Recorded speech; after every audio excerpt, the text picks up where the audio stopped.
லட்டுவுக்கு quarter leave start ஆகிடுச்சு. So அதனால் home town தான் வந்திருக்கிறோம். இது எங்களோட வீடு. குவார்ட்டர் லீவ் முடிகிற வரைக்கும் இங்கே தான் இருக்க போகிறோம். லட்டு எப்படி சர்வை பண்ண போகிறான்னு தெரில, பார்ப்போம். ஈவினிங் ஆகிடுச்சி. டீ குடிச்சிட்டு அப்படியே வேடிக்கை பார்த்துக்கிட்டு இருந்தோம். அப்புறம் இதான் என்னோடய சிஸ்டர் கீர்த்தி, நானும் சேர்ந்து ஒன்றா சப்பாத்தி சுட்டோம். நைட் டின்னர் முடிச்சாச்சு. குவார்ட்டர் லீவோட செகண்ட் பிளான் ஏர்லி மார்னிங் எழுந்துச்சு நானும் சிஸ்டர் வாக்கிங் போகிறது தான். சக்ஸஸ்ஃபுல்லாக முடிஞ்சிருச்சு. அப்புறம் வீட்டுக்கு வந்து பிரேக்ஃபாஸ்ட்லாம் ரெடி பண்ணி சாப்பிட்டுட்டு தான். இதான் பாட்டி, அப்புறம் குட்டி. அப்புறம் கொஞ்ச நேரம் கோயிலில் உட்காந்து வேடிக்கை பார்த்துட்டு இருந்தோம்.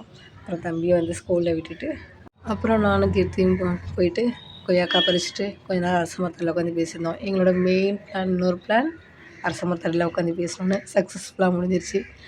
அப்புறம் ஈவினிங் ஆகிடுச்சி. டீ வைக்க ஆரம்பித்தாச்சு. டீ வச்சு குடிச்சிட்டு நைட் டின்னர் ரெடி பண்ணோம்.